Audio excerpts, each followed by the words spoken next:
Brought to you by Agilus Diagnostics.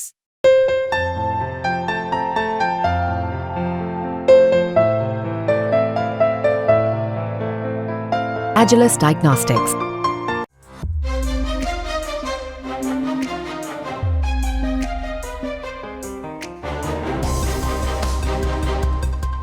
PM Modi का Ukraine दौरा समाप्त हो चुका है, लेकिन इस दौरे की चर्चा पूरी दुनिया में हो रही। पश्चिम देशों से लेकर रूसी मीडिया ने भी इस दौरे को प्रमुखता से जगह दी है।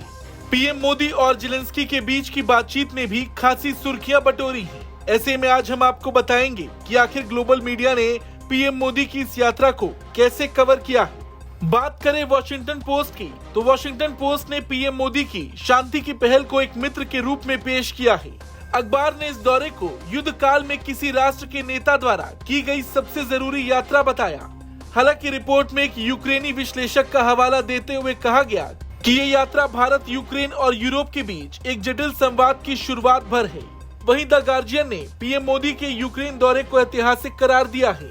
यूक्रेन के राष्ट्रपति जेलेंस्की के बयान को द गार्जियन ने कोट करते हुए लिखा है, भारत के प्रधानमंत्री ने देश की स्वतंत्रता के बाद पहली बार यूक्रेन का दौरा किया। जेलेंस्की ने सोशल मीडिया पर मोदी के दौरे को ऐतिहासिक कहा और भारत की भूमिका की सराहना की। वहीं न्यूयॉर्क टाइम्स ने पीएम मोदी की विदेश नीति की सराहना की। मीडिया संस्थान ने लिखा कि पीएम मोदी रूस और यूक्रेन दोनों के साथ अपने संबंधों को सावधानी पूर्वक संभाल रहे हैं। न्यूयॉर्क टाइम्स ने इस दौरे को भारतीय नेता का कीव दौरा यूक्रेन कूटनीति की दिशा में एक कदम के रूप में सामने रखा है।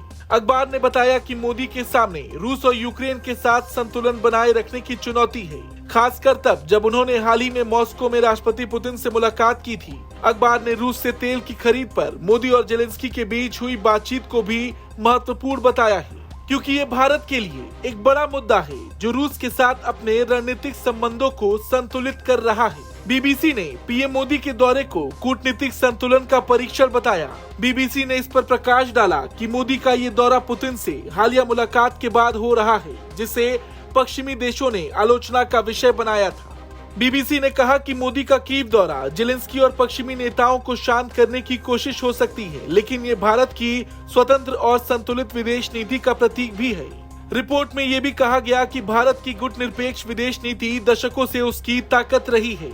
वहीं सीएनएन ने पीएम मोदी के यूक्रेन दौरे पर टिप्पणी करते हुए कहा कि ये दौरा उनके हालिया रूस दौरे के कुछ हफ्तों के बाद हुआ है। रिपोर्ट में बताया गया कि भारत ने लगातार युद्ध विराम की अपील की है, लेकिन रूस की आलोचना से खुद को दूर रखा है। पीएम मोदी के उस बयान को भी रिपोर्ट में शामिल किया गया जिसमें उन्होंने कहा था कि किसी भी समस्या का हल युद्ध के मैदान में नहीं हो सकता। रिपोर्ट में ये भी कहा गया कि भारत रूस की अर्थव्यवस्था के लिए एक महत्वपूर्ण भूमिका निभा रहा है और बड़े पैमाने पर रूस से तेल का आयात कर रहा है। वहीं मॉस्को टाइम्स ने पीएम मोदी के इस दौरे को लेकर आलोचनात्मक दृष्टिकोण अपनाया है। अखबार ने कहा कि पीएम मोदी का दौरा यूक्रेन के समर्थन के संकेत के रूप में देखा जा सकता है, लेकिन इसे भारत के रूस के साथ जारी व्यापार और संबंधों के संदर्भ में भी देखना चाहिए, खासकर तब जब पश्चिमी देश रूस पर प्रतिबंध लगा रहे हैं। रिपोर्ट में पीएम मोदी की हाल ही में रूस यात्रा और पुतिन के साथ उनकी निकटता का जिक्र करते हुए